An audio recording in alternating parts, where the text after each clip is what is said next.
जय हिंद बच्चों, आज हम रिवीजन करेंगे D and F block elements का। तो चलिए शुरू करते हैं। D and F block elements में पहले डी ब्लॉक एलिमेंट्स की बात करते हैं। इनको ट्रांजिशन एलिमेंट्स भी बोलते हैं। ट्रांजिशन एलिमेंट्स बोलने के पीछे यहाँ पर दो वजह हैं। एक तो उनकी प्रॉपर्टीज पार्शियली एस ब्लॉक और पार्शियली पी ब्लॉक से रिजेंबल करती हैं। दूसरा ये डी डी ट्रांजिशन शो करते हैं, इस वजह से इनको हम ट्रांजिशन एलिमेंट्स बोलते हैं। पार्शियली फिल्ड डी सबशेल होना बहुत जरूरी है, क्योंकि इन लोगों के पास पार्शियली फिल्ड डी सबशेल नहीं होता है। 3d10, 4d10, 5d10 होते हैं, तो उनको हम ट्रांजिशन एलिमेंट्स नहीं मानते थे। याद रहे जो दो कोने के हैं, स्कैंडियम, यट्रियम और लैंथेनम और द जिंक, कैडमियम, मरकरी, इनको हम लोग नॉन टिपिकल ट्रांजिशन एलिमेंट्स बोलते हैं। ये 3d सीरीज है, 4d सीरीज है, 5d सीरीज है।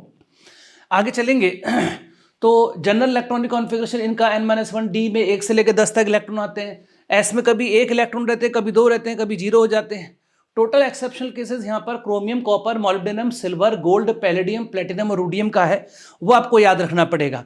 एक बात तो आप मान के चलिए कि कुछ जो चैप्टर बिल्कुल थ्योरेटिकल हो जाते हैं, जैसे D block element, F block element, P block elements, metallurgy, यहाँ पर रिवीजन में एक बार आपको सुनाया तो जा सकता है, लेकिन काफ़ी सारे सेक्शन को आपको बैठ करके कॉपी पेन लेकर के थोड़ा सा याद करना पड़ेगा। केमिस्ट्री का ये वो सेक्शन है जहाँ पर समझने के साथ साथ याद भी करना होता है, तो आप थोड़ा इसके लिए तैयार रहें। मैं प्रॉपर्टीज आपको याद करवाता हूँ। प्रॉपर्टीज में क्या होता था? पहली प्रॉपर्टी थी एटॉमिक साइज। शुरू के 4 एलिमेंट में साइज डिक्रीज होता था, अगले 4 एलिमेंट में ऑलमोस्ट सेम रहता था, लास्ट के 2 में साइज इंक्रीज होता था। कारण ये होता था क्योंकि यहाँ पर 2 अपोजिट फोर्सेस काम कर रहे होते थे। एक तो वैलेंस शेल का इलेक्ट्रॉन इफेक्टिव न्यूक्लियर चार्ज से अट्रैक्शन महसूस कर रहा होता था, दूसरा वैलेंस शेल का इलेक्ट्रॉन जो अंदर के डी इलेक्ट्रॉन्स हैं उनके साथ रिपल्शन भी महसूस कर रहा होता था। तो शुरुआत के 4 में तो अट्रैक्टिव फोर्सेस डोमिनेट कर रहे होते हैं, लास्ट के 2 में चूंकि डी सबशेल पूरा भर जाता है तो रिपल्सिव फोर्सेस डोमिनेट कर रहे होते हैं, और बीच के 4 के केस में साइज ऑलमोस्ट सेम रहता है, चूंकि अट्रैक्टिव और रिपल्सिव फोर्सेस एक दूसरे को काउंटर बैलेंस कर देते हैं। यहाँ पर ये 3D सीरीज है। 3D सीरीज मतलब ये वाली, ये 3D सीरीज है। फिर 4D, 5D, एक नीचे एक्टिनाइट्स वाली 6D सीरीज है। ये ए से शुरू होकर UNB पे खत्म होती है। तो यहाँ पर जो पहली 3D सीरीज है, साइज डिक्रीज होते हुए फिर ऑलमोस्ट सेम, फिर बढ़ते हुए जो 3D के ऊपर आएगी वो 4D सीरीज आएगी। चूंकि ऊपर से नीचे आते हुए साइज बढ़ता है, तो 4D सीरीज का साइज ज़्यादा होगा, तो वो ऐसे आएगी। 4D और 5D सीरीज के एलिमेंट के साइज एकदम सेम आते हैं, आसपास के आते हैं, because of lanthanide contraction. Lanthanide contraction हम थोड़ी देर में देखने वाले हैं। आयनेशन एनर्जी की बात करेंगे तो पीरियोडिक टेबल में लेफ्ट से राइट जाते समय आयनेशन एनर्जी जो है वो बहुत धीरे धीरे डिक्रीज होती है।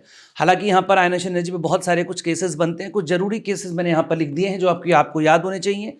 जिंक की फर्स्ट आयनेशन एनर्जी कॉपर से ज़्यादा होती है, लेकिन सेकंड आयनेशन एनर्जी कॉपर की जिंक से ज़्यादा होती है। इलेक्ट्रॉनिक कॉन्फ़िगरेशन पे जाएंगे तो आपको आंसर मिल जाएंगे। दूसरा, फर्स्ट आयनेशन एनर्जी मैंगनीज की क्रोमियम से ज़्यादा होती है, लेकिन सेकंड आयनेशन एनर्जी क्रोमियम की मैंगनीज से ज़्यादा होती है, चूंकि यहाँ पर ये 3D5 हो रखा होता है। फिर और मजेदार चीज़ें, 5D सीरीज की आयनेशन एनर्जी 3D सीरीज से और 3D सीरीज की आयनेशन एनर्जी 4D सीरीज से ज़्यादा होती है। बहुत इंपॉर्टेंट है, काउंटलेस टाइम ये कॉम्पिटिटिव एग्जाम्स में आ चुका है। यहाँ पर 2 एक्सेप्शंस रहते हैं, एक तो प्लेटिनम वाली जो लाइन है उसमें, और एक टंगस्टन वाली जो लाइन है उसमें। तो 2 एक्सेप्शन के साथ आपको उसको याद रखना चाहिए। एक बार पूरा नज़र आप दौड़ा लें इसके ऊपर। डेंसिटी, इन एलिमेंट्स की डेंसिटी में देखते हैं तो ऑस्मियम और इरिडियम की डेंसिटी हाईएस्ट होती है। यहाँ पर ऑस्मियम की सबसे ज़्यादा डेंसिटी होती है। मेल्टिंग एंड बॉइलिंग पॉइंट की बात करते हैं, इसी से रिलेटेड डेल्टा एच सब्लिमेशन और डेल्टा एच एटमाइजेशन भी है। सब्लिमेशन एनर्जी मतलब सब्लाइम करने के लिए दी गई एनर्जी, सॉलिड को अपने फोर्स ऑफ अट्रैक्शन ब्रेक करके गैसियस फेज में जाना होता है। तो वो फोर्स ऑफ अट्रैक्शन जो है, जिसे कि हम मेटेलिक बॉन्डिंग भी बोलते हैं, वो डिपेंड कर रहा होता है नंबर ऑफ अनपेयर्ड इलेक्ट्रॉन्स पे। तो जब हम स्कैंडियम से शुरू करके मैंगनीज तक जाते हैं, ठीक सेंटर पे जाते हैं, तो अनपेयर्ड इलेक्ट्रॉन्स की संख्या बढ़ती है। लेकिन सेंटर से जब हम दूसरे कोने पे पहुंचते हैं तो वहां पर वो D10 होने लगता है, 3D10, 4D10, 5D10, तो अनपेयर्ड इलेक्ट्रॉन्स की संख्या में कमी आने लगती है। तो होना ये चाहिए कि मेल्टिंग पॉइंट, बॉइलिंग पॉइंट जो कि नंबर ऑफ अनपेयर्ड इलेक्ट्रॉन पर डिपेंड कर रहा है, तो शुरुआत में लगातार बढ़ना चाहिए, बाद में कम होना चाहिए। तो होता ये था यहाँ पर कि जो आप अगर 3D, 4D, 5D सीरीज देखेंगे तो 5D सीरीज तो बिल्कुल वैसी ही आती है जैसी हमने एक्सपेक्टेशन की थी, लेकिन 3D और 4D सीरीज में जिनसे हमें सबसे ज़्यादा उम्मीद होती है धोखा वही लोग देते हैं। ये आपको याद होगा, मैंगनीज, टेक्नीशियम सबसे नीचे चले जाते हैं, जब नीचे चले जाते हैं जबकि इनको हाईएस्ट होना चाहिए। ये खूबसूरती थी इसकी। इलेक्ट्रोड पोटेंशियल निकालते समय 3 फिनोमेना वहां पर होते हैं। पहले सॉलिड अपने आप को सब्लाइम करके गैस फॉर्म में ले जाता है, मेटल गैस फॉर्म में ले जाती है, फिर अपने अंदर से आयनेशन एनर्जी उसको सप्लाई करते हैं तो इलेक्ट्रॉन निकलते हैं, फिर उसको हम जो आयन बनता है वो एक्वस मीडियम में अपना हाइड्रेशन कराते हैं। तो 3 चीज़ों का सम यहाँ पर रहता है डेल्टा एच टोटल। तो अब इसमें कुछ बढ़िया बढ़िया केसेस हैं, बहुत सारे केसेस यहाँ बन सकते हैं। मैंने उन क्वेश्चंस को मैं एक बार आपको यहाँ पर दोबारा कहना चाहूँगा कि D and F block elements के अंदर एक बात आप हमेशा ध्यान रखेंगे, D and F block elements में थ्योरी पढ़ना एक अलग चीज़ है और एनसीईआरटी के क्वेश्चंस करना बिल्कुल ही अलग चीज़। एनसीईआरटी के क्वेश्चंस बेहद बेहद गजब हैं, मतलब आनंद ही आ जाएगा आपको उनको देख करके। आपको उन क्वेश्चंस को जरूर बनाना चाहिए। इस पूरे चैप्टर की थ्योरी पढ़ने के बाद अगर आप ये सोच रहे हैं कि आप क्वेश्चंस बना लेंगे एनसीईआरटी के, इतना आसान नहीं, क्योंकि एनसीईआरटी के अंदर क्वेश्चंस बहुत टेढ़े लिखे गए हैं। उसी में से क्वेश्चन जो वहां पर बार बार रिपीटेडली यूज हुआ है, मैंने उसी सेक्शन को यहां पर लिख दिया है ताकि एक बार आपका रिवीजन हो जाए, क्योंकि हम रिवीजन करने के मूड से ही यहां पर हैं। मैंगनीज +3 को अगर आप देखेंगे तो मैंगनीज +3 3d4 कॉन्फ़िगरेशन होता है। इलेक्ट्रॉन देने के बाद मैंगनीज +2 3d5 बनाता है। आपसे पूछूं फेवरेबल होगा, आप छूटते कहेंगे हाँ फेवरेबल होगा। कहे फेवरेबल होगा, यहाँ से यहाँ पर फेवरेबल क्यों होगा? वो इसलिए चूंकि भाई साहब 3d5 बहुत अच्छा होता है। फिर क्रोमियम के केस में देखेंगे, क्रोमियम के केस में 3d4 है। 3d4 इलेक्ट्रॉन निकाल करके 3d3 बना रहा है। ये भी 3d4 था, ये भी 3d4 था, लेकिन मैंगनीज अपना रिडक्शन पसंद करता है और ये अपना ऑक्सीडेशन पसंद करता है। अगर ये अपना रिडक्शन पसंद करेगा तो ये हो जाएगा ऑक्सीडेंट, इसको आपको ऑक्सीडेंट बोलना पड़ेगा। ये हो जाएगा ऑक्सीडेंट और ये हो जाएगा रिडक्टेंट। क्या कारण देते हैं इसके पीछे? यहाँ पर तर्क देते हैं क्रिस्टल फील्ड स्टेबलाइजेशन एनर्जी का। ये एक्सेप्शनल बिहेवियर दिखा रहा होता है, इसको बिल्कुल ऐसा ही बिहेवियर में से एक्सपेक्ट कर रहे होते हैं लेकिन नहीं दिखा रहा होता, और हम इसके पीछे रीजन देते हैं कि भाई साहब इलेक्ट्रॉन निकालने के बाद इसकी यहाँ पर CFSE crystal field stabilisation energy यहाँ पर बढ़ गई है। तो T2G3 EG1 था, इलेक्ट्रॉन निकालने के बाद T2G3 बना। मोर CFSE मतलब मोर स्टेबिलिटी, मोर स्टेबिलिटी का मतलब ये यहाँ से इसमें कन्वर्ट होना पसंद करेगा। अब आते हैं आयरन के केस में। आयरन को देखते हैं तो आयरन 3d6 होता है +2 स्टेट में। एक इलेक्ट्रॉन लूज करा दोगे 3d5 हो जाएगा, यानी कि इसको ऑक्सीडेशन में मजा इसको भी आएगा, 3d5 हो जाएगा। अब अगर आपसे को पूछे कि भाई साहब ये भी अपना ऑक्सीडेशन करा रहा है, देखिए, और ये भी अपना ऑक्सीडेशन करा रहा है, तो ज़्यादा फेवरेबल ऑक्सीडेशन कौन सा होगा? अगर ये दोनों अपना ऑक्सीडेशन करा रहे हैं तो ये भी रिड्यूसिंग एजेंट हुआ और ये भी रिड्यूसिंग एजेंट हुआ। अब कोई आपसे पूछे इन दोनों में से अच्छा रिड्यूसिंग एजेंट कौन है, जो कि एनसीईआरटी में क्वेश्चन दिया हुआ है, तो बढ़िया रिड्यूसिंग एजेंट देखने के लिए दोबारा आपको CFSE पे आना पड़ेगा। और CFSE पे जब आप जाके देखोगे तो 3d3 और 3d5 में से 3d5 की CFSE कम आएगी और 3d3 की CFSE ज़्यादा आएगी। इसलिए क्रोमियम का कन्वर्जन +2 का +3 में it's very easy in comparison to that of Fe+2 to Fe+3. This is why this one is more reducing in comparison to this one.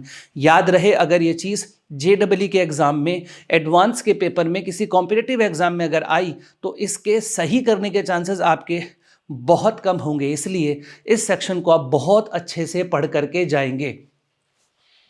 आगे चलेंगे तो कॉपर प्लस एक क्वेश्चन दे रखा है एनसीईआरटी में, कॉपर प्लस 3d10 होता है, लेकिन एक्वस मीडियम में वो 3d9 में कन्वर्ट हो जाता है। कारण ये चूंकि कॉपर +2 अपना हाइड्रेशन करवा लेता है। ऑक्सीडेशन स्टेट की बात करते हैं तो ये इनका कॉन्फ़िगरेशन ऐसे चल रहा होता है 3d1 4s2 3d2 4s2, तो ये अपने 2 इलेक्ट्रॉन लूज करते ही हैं, इसके साथ साथ डी के इलेक्ट्रॉन्स भी लूज करते हैं। तो इलेक्ट्रॉन लूज करने की प्रवृत्ति स्कैंडियम से मैंगनीज तक बढ़ती है। मैंगनीज पर आकर के हाफ फिल्ड डिसरप्शन हो जाता है, तो आगे जाके घटनी शुरू हो जाती है। एसिडिक मेटल ऑक्साइड्स यहाँ पर लिख रखे हैं, चूँकि मेटल के जो ऑक्साइड्स होते हैं वो अमूमन आपको बेसिक ही मिलते हैं या कहीं कहीं पर आप एम्फोटेरिक देखते हैं। एसिडिक मेटल ऑक्साइड्स ये रहे, जब डी ब्लॉक एलिमेंट में जो मेटल है वो अपनी मैक्सिमम ऑक्सीडेशन स्टेट एक्वायर कर लेती है तो वो एसिडिक मेटल ऑक्साइड हो जाते हैं। जैसे कि यहाँ पर आप देख रहे होंगे +5, यहाँ पर +6, यहाँ पर +7। मैंगनीज की मैक्सिमम +7 ही हो सकती है। तो ये एसिडिक ऑक्साइड्स हैं। कलर, ये लोग कलर्ड आयंस बनाते हैं। कलर्ड आयन बनाने के पीछे जो यहाँ पर रीज़न है वो 3 रीज़न यहाँ पर दिए जाते हैं कलर्ड आयन बनाने के लिए। या तो अनपेड इलेक्ट्रॉन हो, सबको मालूम है, या फिर पोलराइजेशन अगर हो रहा हो तो उससे इंटेंसिटी ऑफ कलर बढ़ता है। अगर आप AgCl और AgBr में देखेंगे तो Br का साइज बड़ा है, ज़्यादा पोलराइजेशन होने से ये येलो कलर का हो जाता है, यहाँ पर कम पोलराइजेशन होने से सफ़ेद रहता है। और तीसरा, यहाँ पर अगर कोई स्पेशीज दिखाई दे जिसमें अनपेड इलेक्ट्रॉन नहीं है, उसके बावजूद भी अगर वो कलरफुल हो तो आप तुरंत समझ जाए कि ये चार्ज ट्रांसफ़र की वजह से हुआ है। तो ये जो तीनों हैं ये चार्ज ट्रांसफ़र की वजह से कलर शो कर रहे हैं। आगे चलेंगे, कैटालिटिक बिहेवियर। ये एलिमेंट बहुत अच्छे कैटलिस्ट होते हैं। 2 रीज़न उसके पीछे दिए जाते हैं। एक तो ये बड़ा सरफेस एरिया प्रोवाइड कराते हैं, दूसरा वेरिएबल ऑक्सीडेशन स्टेट शो करते हैं। कॉम्प्लेक्स फॉर्मिंग टेंडेंसी की अगर मैं बात करूं तो इनके पास d orbital of appropriate energy का होता है, जिससे लाइगेंड से इलेक्ट्रॉन रिसीव कर सकते हैं, इसलिए इनकी कॉम्प्लेक्स फॉर्मिंग टेंडेंसी होती है। एलॉयज बनाते हैं, 2 प्रकार के एलॉय बनाते हैं। एक सब्स्टिट्यूशनल एलॉय बनाते हैं और दूसरा बनाते हैं ये लोग यहाँ पर इंटरस्टिशियल एलॉय। सब्स्टिट्यूशन एलॉय में एक मेटल एटम हट करके उसकी जगह दूसरा मेटल एटम बैठ पाता था, इसे बोलते थे सब्स्टिट्यूशन। ये तब संभव है जब दो एलिमेंट्स के बीच में साइज का जो डिफरेंस है वो 15% से ज़्यादा ना हो। अगर 15% से ज़्यादा होगा तो फिर बड़े बड़े एटम्स ऐसे करके अरेंज हो जाया करते थे और उनके बीच में छोटे छोटे एटम्स आकर के बैठ जाते थे। मोर देन 15% अगर हो तो इंटरस्टिशियल एलॉयज बनते हैं। ज़्यादातर कार्बाइड्स इसमें बनते हैं। टंगस्टन कार्बाइड का एग्जाम्पल आप जानते हैं, वो बड़ा हार्ड होता है। ये हार्ड इसलिए हो जाते हैं क्योंकि बीच के जो गैप्स थे वो आपने दूसरे एलिमेंट से भर दिए, तो वहाँ पर बीच में वॉइड रहते नहीं, तो बड़ा टाइट सा हो जाता है ये सॉलिड। टंगस्टन कार्बाइड काफ़ी हार्ड है, उसको काफ़ी जगहों पर इस्तेमाल किया जाता है, खासतौर पर जहाँ पर आरी नुमा कोई चीज़ हो, काटने वाली कोई चीज़ हो, उसके टिप पे लगा के रखते हैं इनको। अब यहाँ पर K2Cr2 KMnO4, K2MnO4, K2Cr4 बड़े इंपॉर्टेंट हैं। इनकी जो हाइब्रिडाइजेशन है वो बड़े इंपॉर्टेंट है। स्ट्रक्चर तो सबको पता है, इनके टेट्राडल है। इन सब में हाइब्रिडाइजेशन जो सेंट्रल एटम के ऊपर है वो sp3 नहीं है, D3s है। D3s हाइब्रिडाइजेशन यहाँ पर चलता है, बड़ा इंपॉर्टेंट केस है।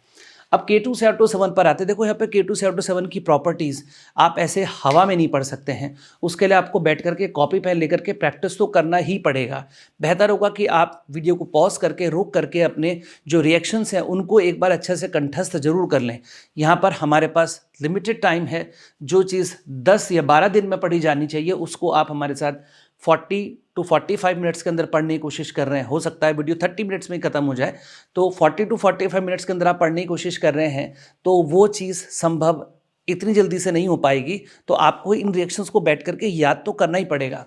इधर आ जाते हैं हम। K2Cr2 बनाते कैसे थे? आयरन क्रोमेट लेते थे, सोडियम कार्बोनेट एयर के साथ रिएक्शन कराते थे, तो पहले यहाँ पर बनता था इधर सोडियम क्रोमेट। फिर मैं सोडियम क्रोमेट का एसिडिफिकेशन करता था तो सोडियम डाइक्रोमेट बनता था। फिर सोडियम डाइक्रोमेट को मैं KCl मिला करके पोटेशियम डाइक्रोमेट में कन्वर्ट किया करता था। रीज़न वहाँ पे बता रखा है कि सोडियम डाइक्रोमेट जो है वो हाइग्रोस्कोपिक नेचर का है, तो उसका वजन करने में हमें दिक्कत आती है, इसलिए हम उसको कन्वर्ट करते हैं पोटेशियम डाइक्रोमेट में।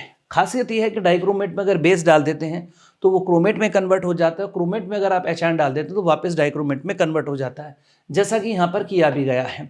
डाइक्रोमेट होता है ऑरेंज कलर का, क्रोमेट होता है येलो कलर का। ऑक्सीडाइजिंग बिहेवियर में K2Cr2 एसिडिक मीडियम में Cr2SO4 होल थ्राइस में कन्वर्ट हो जाता है। और ये यहाँ पर ये ऑक्सीजन नेसेंट ऑक्सीजन निकालता है, यही नेसेंट ऑक्सीजन ऑक्सीडेशन करने के काम में आती हैं। आयनिक फॉर्म में इस इक्वेशन को ऐसे लिखते हैं, इसको भी आप याद कर सकते हैं। अब कौन किस में कन्वर्ट होता है उसका यहाँ पर एक चार्ट है, इसको आप फटाफट से देख सकते हैं। I नेगेटिव I2 में कन्वर्ट होता है, सल्फाइड आयन सल्फेट में, सारे दुनिया के सारे सल्फाइड सल्फेट में कन्वर्ट होंगे, PbS PbSO4 में, Na2S Na2SO4 में। लेकिन अगर हाइड्रोजन सल्फाइड होगा तो वो H2SO4 में कन्वर्ट नहीं होता, H2S में कन्वर्ट होता है।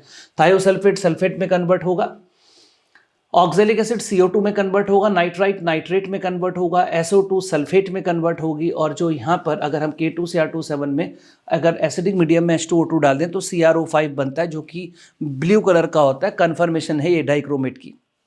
बेहतर होगा कि आप यहाँ पर पेन उठा करके पहले इस वाले सेक्शन को अच्छे से घिस लें, इस वाले सेक्शन को अच्छे से प्रैक्टिस कर लें, तभी आगे बढ़ें। अब आगे चलते हैं तो यहाँ पर आते हैं, इसका दूसरा भाई है KMnO4। दोनों के दोनों K2Cr2 और KMnO4 दोनों के दोनों बड़े शानदार ऑक्सीडाइजिंग एजेंट है, आपको मालूम है, बहुत भयंकर ऑक्सीडाइजिंग एजेंट हैं ये। पूरी ऑर्गेनिक केमिस्ट्री में जलवे रहते हैं इनके ऑक्सीडाइज करने के। तो अब KMnO4 की बात करें तो पायरोल्यूसाइट एक और होता है MnO2 ब्लैक कलर का, उसमें KOH और O2 डालते हैं KNO3 की प्रेजेंस में, और ये K2MnO4 डार्क ग्रीन में कन्वर्ट हो जाता है। रिएक्शन पेन उठा करके साथ साथ हिस्सा मार लीजिए अभी के अभी। MnO4 2 नेगेटिव को कन्वर्ट करना होता है मुझे MnO4 माइनस में। एक्चुअली मेरे पास ये K2MnO4 बन करके आ चुका है, सॉरी हिल गया यहाँ पर, ये रहा K2MnO4 बन के आ चुका है, मुझे इसे KMnO4 में कन्वर्ट करना है। एक्चुअली में यहाँ पर ऑक्सीडेशन स्टेट 6 है, मुझे 7 में लाना है, तो 6 से 7 में लाने के लिए मेरे पास दुनिया भर के तरीके हैं ऑक्सीडाइज करने के। मैं किसी भी तरीके से ऑक्सीडाइज कर सकता हूँ। तो अगर मैं एच डालूँ तो ये डिस्प्रोपोर्शनेट हो जाता है, एक तरीका तो ये है। दूसरा कुछ नहीं मिल रहा तो ठा करके इलेक्ट्रोड लगाइए, इसको गला लीजिए, इलेक्ट्रोड लगाइए और इलेक्ट्रोलाइसिस शुरू कर दीजिए। हमको पता है एनोड पर ऑक्सीडेशन होता है, तो ये एनोड पर ऑक्सीडाइज होकर के मिल जाएगा। अब यहाँ पर KMnO4 को जब गर्म करते हैं तो वो K2MnO4 MnO2 और O2 में कन्वर्ट होता है। K2Cr2O7 की तरह ही इसकी भी ऑक्सीडाइजिंग प्रॉपर्टी होती है। KMnO4 H2SO4 के साथ रिएक्शन करके MnSO4 K2SO4 H2 और 5O निकालता है, यही 5O ऑक्सीडेशन करते हैं। ऑक्सीडेशन करने का जो पूरा प्रोसीजर है वो आप लोगों ने अपने अपने कॉपीज़ में पढ़ रखा होगा, उन सबको यहाँ पर दिखाने का पूरा समय नहीं है। बेहतर होगा कि आप उन रिएक्शंस को एक बार स्वयं से देख लें। आयनिक फॉर्म में इक्वेशन ऐसे लिखी जाती है, अगर आपको आयन इलेक्ट्रॉन मेथड आता है तो उसको लिखना बेहद ही आसान है। इसकी सारी ऑक्सीडाइजिंग प्रॉपर्टी K2Cr2 के साथ 100% मैच करती हैं। कुछ अगर अलग है तो वो आपको यहाँ पे बताया जा रहा है कि अलग क्या है। एक्चुअली KMnO4 की 3 कंडीशंस आती हैं। एसिडिक मीडियम में KMnO4 अपने आप को Mn+2 में कन्वर्ट करता है। वाटर अगर सिंपल मैं न्यूट्रल मीडियम रखूंगा तो ये MnO2 में कन्वर्ट करता है, और अगर इसमें KOH डाल दूंगा तो ये अपने आप को K2MnO4 में कन्वर्ट करता है। तो अमूमन I नेगेटिव को आप I2 में कन्वर्ट करते थे K2Cr2 पे। नॉर्मली अगर आप I नेगेटिव का ऑक्सीडेशन करते हैं तो वो I2 में कन्वर्ट होता है, लेकिन अगर आप न्यूट्रल मीडियम में KMnO4 के साथ अगर आप I नेगेटिव यूज़ करते हैं तो वो अपने आप को IO3 नेगेटिव में कन्वर्ट करता है। न्यूट्रल मीडियम के अंदर थोड़ा सा राइट हैंड साइड में OH भी प्रोड्यूस होता है, इसलिए इस न्यूट्रल मीडियम को हम वीकली एल्कालाइन मीडियम भी कहते हैं। तो I नेगेटिव का IO3 नेगेटिव में कन्वर्जन न्यूट्रल मीडियम या वीकली एल्कालाइन मीडियम में ऐसा होता है। बाकी सारी रिएक्शंस इसकी KMnO4 के साथ, KMnO4 की रिएक्शन K2Cr2 के साथ 100% मैच करती है। अब कुछ और मजेदार चीज़ें देख लीजिए। KMnO4 टेस्ट ट्यूब में लीजिए, उसमें H2SO4 डाल दीजिए, लेकिन साथ में गर्म भी होना चाहिए। गर्म करते हैं आप हॉट एंड कंसंट्रेटेड तो MnSO4 बनता है। अगर नॉर्मली आप डाल देते हैं ऐसे ही तो पूरा सोल्यूशन ग्रीन हो जाएगा, Mn2O7 बनेगा, जो कि फर्दर गर्म करने से MnO2 और O2 में टूट जाएगा। इस KMnO4 की रिएक्शंस के ऊपर हमारा एक वीडियो यूट्यूब पर मौजूद है, रसायनम प्रयोगशाला नाम से सीरीज़ है, उसमें जाकर के आप उसे देख सकते हैं। आगे K2Cr2 में अगर आप H2SO4 डालते हो ठंडा तो वो CrO3 रेड में कन्वर्ट होता है, गर्मा गर्म डालते हो तो Cr2SO4 होल थ्राइस में कन्वर्ट होता है। आगे आते हैं F ब्लॉक एलिमेंट में। F ब्लॉक एलिमेंट में लेंथेनॉइड और एक्टिनॉइड्स 2 होते थे। अब लेंथेनॉइड एक्टिनॉइड्स को देखते हैं। लेंथेनॉइड को शॉर्ट में Ln और एक्टिनॉइड्स को शॉर्ट में An के फॉर्म में लिख सकते हैं। लेंथेनॉइड्स को रेयर अर्थ एलिमेंट बोलते हैं, क्योंकि अर्थ में बड़ी मुश्किल से मिलते हैं ये लोग। इनको इनर ट्रांजिशन एलिमेंट्स भी बोलते हैं। इनर ट्रांजिशन एलिमेंट्स इसलिए बोलते हैं क्योंकि देखिए ये आउटर मोस्ट शेल है, जैसे कि वैलेंस शेल बोलते हैं, ये इसको आप बोलते थे पेनल्टीमेट शेल, और ये उससे भी अंदर एंटी पेनल्टीमेट सब शेल के अंदर यहाँ पर आप इलेक्ट्रॉन एंटर करा रहे हो। यहाँ पर इलेक्ट्रॉन एंटर करने पर आप ट्रांजिशन बोलते हो, उससे भी अंदर वाले पे इलेक्ट्रॉन एंटर हो रहा है तो आप इसे इनर ट्रांजिशन एलिमेंट्स बोलना शुरू कर देंगे। बेहतर तो ये होगा कि सबसे पहले आप इन लेंथेनॉइड्स को याद करें। इनको पहले कॉपी पेन उठाइए, सारे लेंथेनॉइड्स आप अच्छे से पहले एक बार याद कर लीजिए, आपको फायदा होगा। मैं इससे पहले आगे चलूं, पहले मैं आपको मिश मेटल दिखा देता हूं। एफ ब्लॉक एलिमेंट के अंदर एक्चुअली में 2 चीज़ें बड़ी इंपॉर्टेंट होती हैं, एक होता है मिश मेटल और दूसरा लेंथेनॉइड कॉन्ट्रैक्शन। तो दोनों चीज़ें आपको अच्छे से तैयार होनी चाहिए। हालांकि वहाँ पर तो बहुत सारी चीज़ें हैं जो पूछी जा सकती हैं, पर अगर मोस्ट इंपॉर्टेंट कोई 2 चीज़ पूछी जाए तो मिश मेटल और दूसरा वहाँ पर लेंथेनॉइड कॉन्ट्रैक्शन है। मिश मेटल पहले देख लेते हैं। 94 से 95% लेंथेनाइड लीजिए, उसमें 5% लोहा मिला दीजिए, थोड़ा सा सल्फर, कार्बन और सिलिकॉन मिला दीजिए तो मिश मेटल बन जाती है। बड़ी महत्वपूर्ण चीज़ है ये। बुलेट बनती है राइफल्स की, राइफल की गोलियां बनाने के काम में आता है। अगर इसी मिश मेटल में 3% मिश मेटल में थोड़ा सा Mg मिला दिया जाए तो जेट इंजन के पार्ट्स बनाने के काम में ये आता है। आगे चलेंगे तो इधर अब आप देखते हैं तो उधर आते हैं लेंथेनॉइड कॉन्ट्रैक्शन पर। लेंथेनॉइड्स में अगर आपको दिखाऊं पीरियोडिक टेबल में, आपको यहाँ पे खोल के दिखाता हूँ, जरा मेरे साथ अब यहाँ पर एक बार आप पीरियोडिक टेबल को देखिए कि पीरियोडिक टेबल में कहाँ पर इनकी स्थिति बनी हुई है। होता यह है कि यहाँ पर 3d1 है, इधर 4d1 है तो इधर 5d1 है। अगला इलेक्ट्रॉन डी में एंटर होना चाहिए था, लेकिन डी में एंटर न होकर के एफ में एंटर होना शुरू हो जाता है, और यहाँ पर F1, F2, F3, F4, F5 भरने शुरू हो जाते हैं। इस तरीके से इलेक्ट्रॉन भरने शुरू हो जाते हैं। इन एलिमेंट्स को हम लोगों ने यहाँ पर बोल रखा है लेंथेनॉइड्स। इनसे ठीक नीचे वालों को हमने बोल रखा है एक्टिनॉइड्स। तो लेंथेनॉइड्स में क्या होता है, जब हम सीरियम से ल्यूटेशियम की तरफ जाते हैं तो एटॉमिक साइज में डिक्रीमेंट देखने के लिए मिलता है। इस घटना को हम लोग बोलते हैं लेंथेनॉइड कॉन्ट्रैक्शन। और लेंथेनॉइड कॉन्ट्रैक्शन होता क्यों है, तो लेंथेनॉइड कॉन्ट्रैक्शन के पीछे कारण ये है कि इलेक्ट्रॉन एंटर करा रहे होते हैं आप एफ सबशेल में, और एफ सबशेल के जो इलेक्ट्रॉन्स होते हैं वो न्यूक्लियस से बहुत दूर होते हैं। एफ सबशेल तो वो न्यूक्लियस को ठीक से स्क्रीन नहीं करते, तो वैलेंस शेल का इलेक्ट्रॉन न्यूक्लियस से बहुत अट्रैक्शन महसूस करता है, जिस वजह से साइज में डिक्रीज आपको भयंकर देखने के लिए मिलता है। और यहाँ पर 3 कॉन्सिक्वेंसेज इसके हमको देखने के लिए मिलते हैं, बड़े इंपॉर्टेंट है, याद होने चाहिए। पहला, जिरकोनियम हाफनियम का साइज सेम होता है। दूसरा, लेंथेनम से ल्यूटेशियम की तरफ जाते समय साइज छोटा होता है, ये भी करेक्ट बात है। तीसरा, La से Lu की तरफ जाते समय जो उनके हाइड्रोक्साइड्स हैं उनके बेसिक कैरेक्टर में गिरावट आती है। मैं चाहूँगा कि आप एक बार ये तीनों के तीनों मेरे साथ याद कर लें। क्या क्या बताया आपको, तो पहला, लेंथेनम से पहले तो जिरकोनियम और हाफनियम के साइज सेम है, सबसे पहली बात तो जिरकोनियम और हाफनियम के साइज सेम है। दूसरा, जब आप La से Lu की तरफ जा रहे हैं तो एटॉमिक साइज डिक्रीज हो रहा है। तीसरा, La से Lu की तरफ जा रहे हैं तो जो हाइड्रोक्साइड्स हैं उनके बेसिक कैरेक्टर में गिरावट आ रही है। ये तीन इसके बड़े ज़रूरी है, साथ के साथ क्लास में याद कर लें। ऑक्सीडेशन स्टेट इनकी नॉर्मली +3 चलती है। क्यों +3 चलती है? इलेक्ट्रॉनिक कॉन्फ़िगरेशन से देख सकते हैं, 2 इलेक्ट्रॉन यहाँ रहते हैं और 1 इलेक्ट्रॉन यहाँ, ये 3 तो ये लूज कर ही देते हैं, तो इनकी ऑक्सीडेशन स्टेट चलती है +3। इसके अलावा कुछ लोग +4 भी दिखाते हैं। +4 कौन कौन से लोग दिखाते हैं? तो ये 4 एलिमेंट +4 दिखाते हैं, याद रखेंगे तो ऑब्जेक्टिव करने में आपको अच्छा रहेगा। कुछ कुछ एलिमेंट +2 भी दिखाते हैं, याद रखेंगे तो बढ़िया रहेगा कौन कौन से लोग +2 दिखा रहे हैं। अब चूंकि कॉमन ऑक्सीडेशन स्टेट इनकी +3 है, तो जिन लोगों की ऑक्सीडेशन स्टेट +4 है वो अपने आप को +3 में लाएंगे। तो +4 वाले जब अपने आप को +3 में लाएंगे तो अपना रिडक्शन करेंगे, इसलिए वो ऑक्सीडाइजिंग एजेंट बन जाते हैं। तो ये ऑक्सीडेंट है ये लिख दिया यहाँ पर। अब इनकी ये जो अगर येट्रिबियम +2 में लूँ, यहाँ पर यूरोपियम +2 अगर मैं लूँ, तो यहाँ पर +2 ऑक्सीडेशन स्टेट वाले अपने आप को कॉमन ऑक्सीडेशन स्टेट +3 में कन्वर्ट करना चाहेंगे, यानी कि अपना ऑक्सीडेशन कराएंगे। अपना ऑक्सीडेशन कराएंगे तो फिर वो रिड्यूसिंग एजेंट की तरह वर्क करेंगे, तो ये यहाँ पर अच्छे रिडक्टेंट हैं।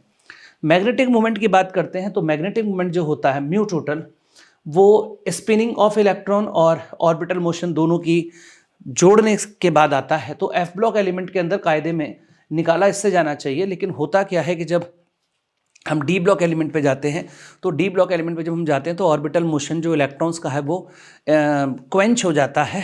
क्वेंच होने के बाद जो हमें मैग्नेटिक मोमेंटम मिलता है वो इसकी वजह से नहीं मिलता, सिर्फ इसकी वजह से मिलता है। ये S को हम रख देते हैं n/2, n का मतलब नंबर ऑफ अनपेयर्ड इलेक्ट्रॉन। तो जैसे हम यहाँ पर इसकी जगह 0, इसकी जगह n/2 रखते हैं तो अपने को ये वाला फॉर्मूला मिल जाता है। ये स्पिन ऑनली मैग्नेटिक मोमेंट का फॉर्मूला है। आगे चलेंगे यहाँ पर हम, तो स्पिन ऑनली मैग्नेटिक मोमेंट का ये फॉर्मूला है। तो आगे चलेंगे यहाँ पर, तो इधर आते हैं लेंथेनाइट्स और एक्टिनाइट्स के बीच में कुछ डिफरेंसेस हैं तो बहुत सारे, लेकिन जो बहुत महत्वपूर्ण है वो यहाँ पहले सुन लीजिए। ये इसमें लेंथेनाइट्स में प्रासिडाइमियम को अगर आप छोड़ दें, पीएम को, प्रोमीथियम को अगर आप छोड़ दें, तो बाकी प्रोमीथियम इकलौता रेडियो एक्टिव एलिमेंट है, जबकि एक्टिनॉइड्स में सारे के सारे रेडियो एक्टिव हैं। बहुत इंपॉर्टेंट बात, ये कई बार कॉम्पिटेटिव एग्जाम्स में स्पेशली नीट की परीक्षा में आया हुआ भी है। लेंथेनॉइड्स की जो ऑक्सीडेशन स्टेट है +2, +3, +4 हैं, लेकिन एक्टिनॉइड्स के अंदर आपको +2 से लेके +7 तक ऑक्सीडेशन स्टेट्स देखने के लिए मिलेंगी। इनके अक्सर ट्राइवेलेंट आयंस जो हैं वो आपको कलरलेस मिलेंगे, जबकि एक्टिनॉइड्स के ट्राइवेलेंट आयंस जो हैं वो आपको कलरफुल मिलेंगे। तो डी ब्लॉक एलिमेंट में जो अभी आपने देखा, बेहतर ये होगा कि डी ब्लॉक एलिमेंट्स के लिए आप लोग सबसे पहले तो डी ब्लॉक एलिमेंट की सीरीज़ याद करें। जो ट्रांजिशन एलिमेंट्स की सीरीज़ हैं पहले उन्हें याद करें, उसके बाद उनको याद करने के बाद जनरल प्रॉपर्टीज़ आप देखते हुए आ जाएं। जनरल प्रॉपर्टीज़ एक बार जब आप सारी की सारी देख लेंगे तो उसके बाद फिर आप लोग K2Cr2 और KMnO4 वहाँ पर जो उनकी रिएक्शंस हैं, उनकी रिएक्शंस को आपको अच्छे से कॉपी पेन ले करके पहले अच्छे से याद करना है। जब आप उन्हें अच्छे से याद कर लें फिर आप K2Cr2 7 पर आ जाए। KMnO4 से पहले K2Cr2 7 आता है, पहले K2Cr2 7 को कर लें, फिर KMnO4 को अच्छे से प्रिपेयर कर लें। फिर वहाँ पर एक क्रोमाइल क्लोराइड टेस्ट और आता है। वो क्रोमाइल क्लोराइड टेस्ट क्या है उसको भी देख लीजिए। अगर कहीं पर क्लोरीन हो, Cl नेगेटिव मौजूद हो, तो आपको उस पर K2Cr2O7 और साथ में H2SO4 लगा करके हीट करना पड़ता है। तो CrO2Cl2 रेड ब्राउन कलर की गैस निकलती है। ये जो रेड ब्राउन कलर की गैस है इसको हम बोलते हैं क्रोमाइल क्लोराइड। और ये CrO2Cl2 को जब आप NaOH में से पास करते हो तो Na2CrO4 बनता है, जो कि येलो कलर का होता है। लेकिन मैं आपको फिर कहना चाहूँगा कि आप इस पूरे सेक्शन के अंदर जो पढ़ने के बाद आप NCERT के सवालों को ज़रूर लगाएं, क्योंकि NCERT के जो क्वेश्चंस हैं वो बेहद इंपॉर्टेंट हैं और वो आपको बहुत अच्छे से करने भी चाहिए।